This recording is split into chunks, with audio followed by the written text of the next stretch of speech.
Good day, everyone!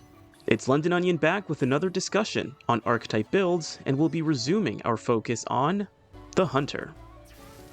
Just like our previous videos, builds will be constructed with the orientation of being a solo artist. As usual, I'll be speaking on the efficacy of archetype pairings with the assumption of playing on the Apocalypse difficulty. My general philosophy being that what works on higher difficulties will usually work on lower ones, and with greater leeway / room for user error. There is still plenty for me to discover in Remnant 2, and consequently, I may likely revisit this archetype and the proposed pairings in the future. Going hand in hand with this understanding, critical discussions / queries are welcome on this channel, so feel free to share your ideas and/or disagreements. In our last video, we had discussed the Dead to Rights Sharpshooter, or Hunter and Gunslinger. Today, we'll be discussing the Dead to Rights Assassin. The Dead to Rights Assassin has the Invader as the secondary archetype. For simplicity, we'll refer to this pairing as the Assassin for the duration of this discussion.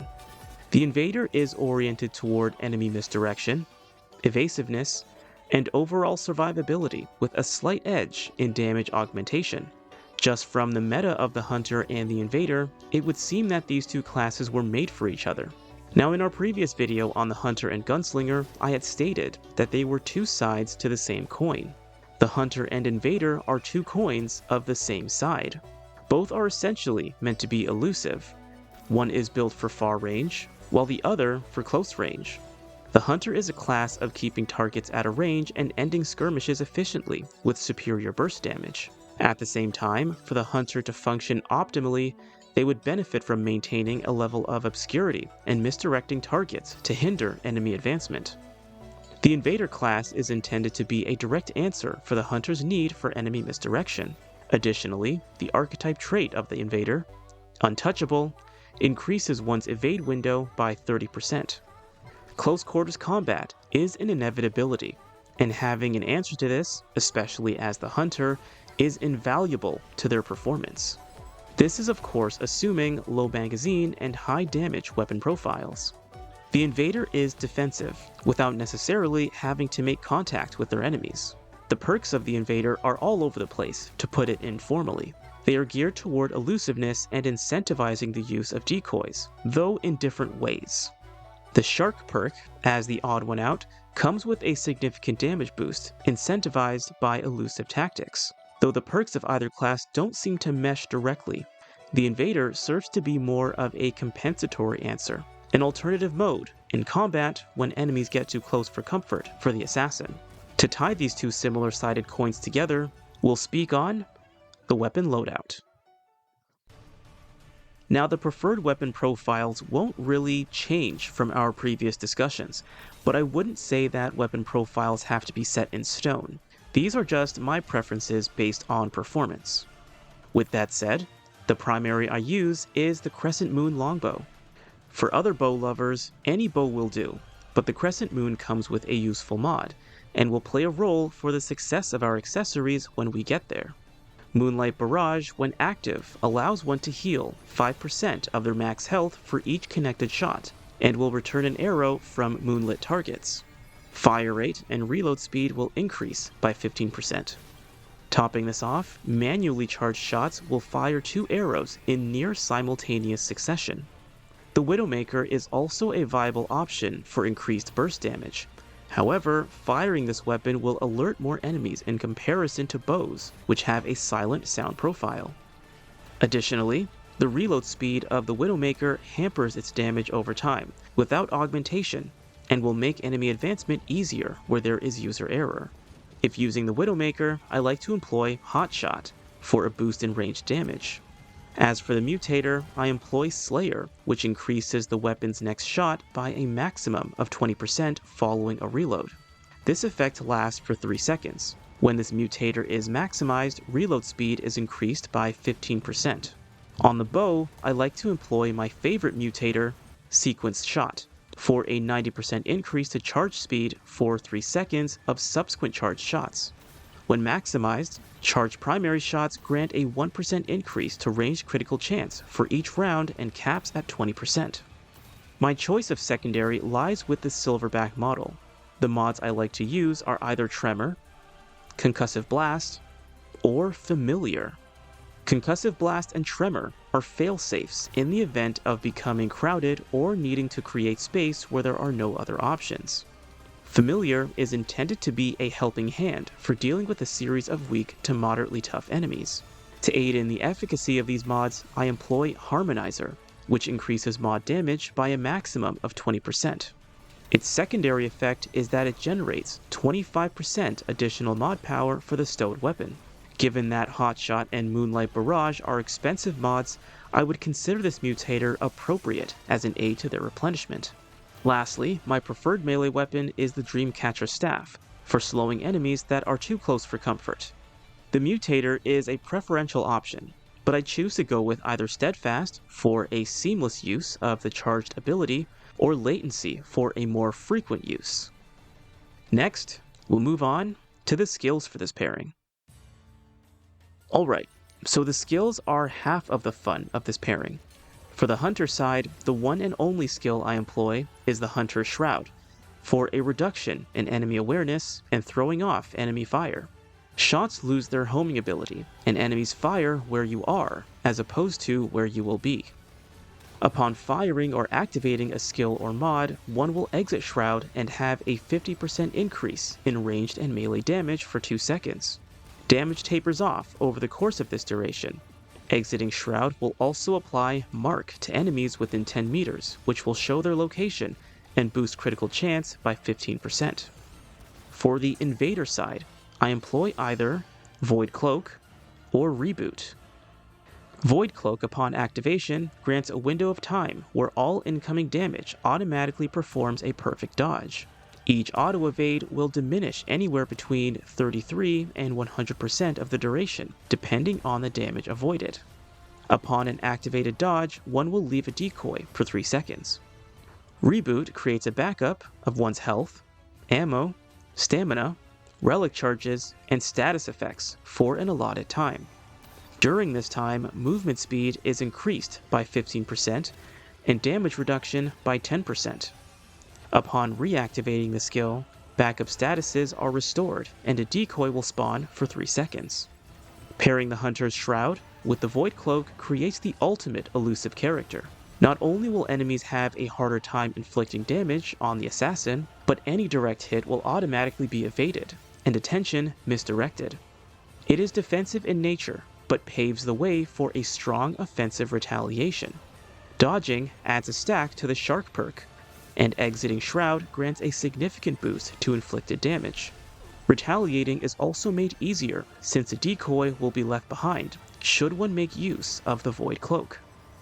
Employing both skills at the same time can be used for a full throttle attack, knowing that danger can be avoided, or as a doubled layer of defense for retreating purposes. One may also use them separately depending on what their circumstances demand. Reboot is similar in its use, but will have different results. I would argue that the main strategy is to create a backup while at full health and optimal ammo, and go all out with risky actions and full throttle offense, knowing that one can return to their original status. This skill has less of a synergized use with the Hunter Shroud, and I would argue that they are better off used separately to get the most out of one's skills.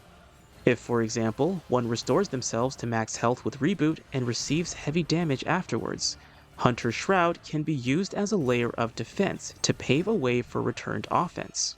For the other half of the fun, we'll transition to the Amulet and Rings.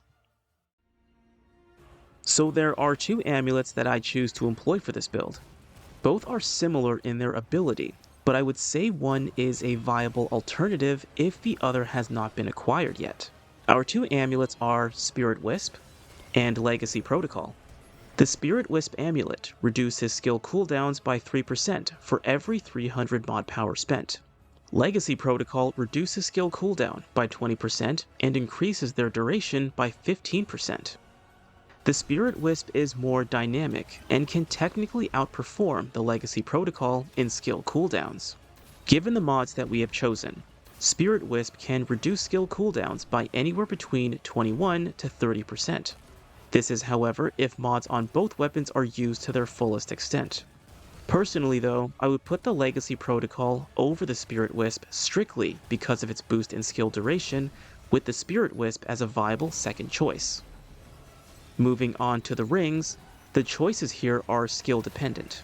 When using Void Cloak, I employ Zoe's Ring, Black Pawn Stamp, Stone of Continuance, and Burden of the Audacious. Zoe's Ring increases mod duration by 15%. If using the Spirit Wisp amulet, I prefer Cataloger's Jewel for a boost in mod power production, though I would still say that it's an effective option for the Legacy Protocol, since the mods are on the expensive side. Black Pawn Stamp provides a 10% reduction in skill cooldowns. Stone of Continuance grants a 25% increase in skill duration.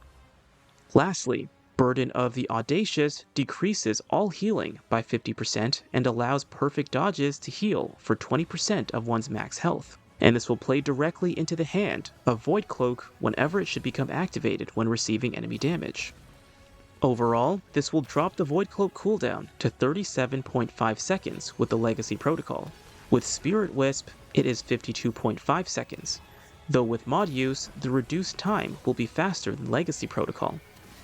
If using Reboot, I keep Zoe's Ring / Cataloger's Jewel and Stone of Continuance.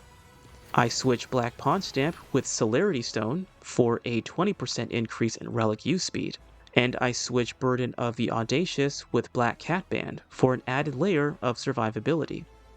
The main strategy behind this combination of rings is creating a more dynamic means of recovery. With Legacy Protocol, cooldown time is reduced to 33 seconds. With Spirit Wisp, it's 44 seconds. The recovery strategy is to activate the Reboot skill, consume a relic, and reactivate the skill to carry over the effects while replenishing one's relic back. As a byproduct of relic use, one will activate Override for a threat reduction and allow one to create a decoy that lasts 5.5 seconds. How the relic strategy plays out will ultimately depend on the relic and preferences of a given user, which we will transition into next. Now, I typically treat relics as emergency options as opposed to items for regular use, unless of course they are easily replenishable. So to aid the success of the Reboot skill, one may employ the Blooming Heart, Constrained Heart, Quilted Heart, and the Void Heart. The main idea is to use hearts that have a fair amount of delay so as to minimize or completely eliminate the chances of missing its effect. My favorite is the Void Heart, since nothing can be missed, so long as one does not wait more than 4 seconds before reactivating Reboot. Due to the evasive nature of the assassin, I would say the Quilted Heart is a good second option, since one will have to dodge in order to heal, which is a great response to overwhelming enemy fire. Plus, it will play into activating the Override decoy without it necessarily having to be forced like with other relics. The shards I choose are Skill Cooldown, Increased Ammo Pickups, and Increased Ammo Reserves. Armor is not a major fixation with this pairing.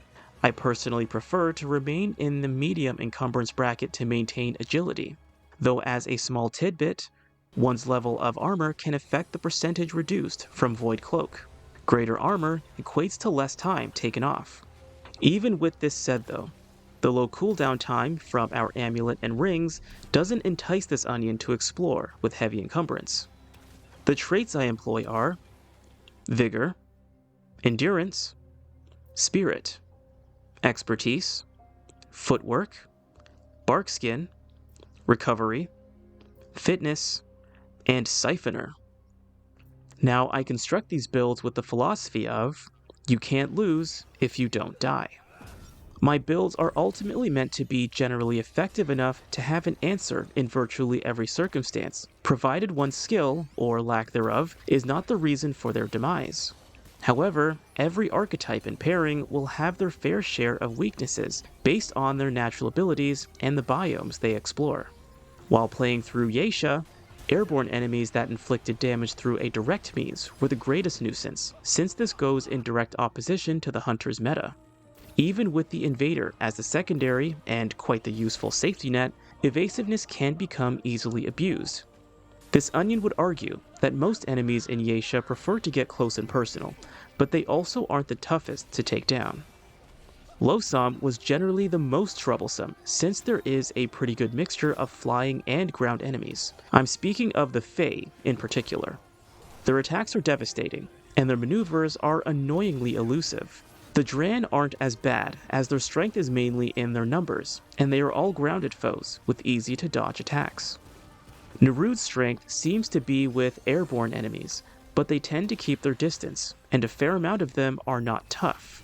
Elites, however, are the most troublesome. They have shields, go invisible, and don't always respect personal space, amongst a series of other things that make them rather difficult. The assassin can dispatch them quickly, but it's also easy to become overwhelmed into oblivion. However, it could just be that my skills have been lacking. Otherwise, that concludes our build for today. We will be returning with more discussions on the Hunter and alternative secondary archetypes. Thank you very much for watching, and I'll see you guys next time.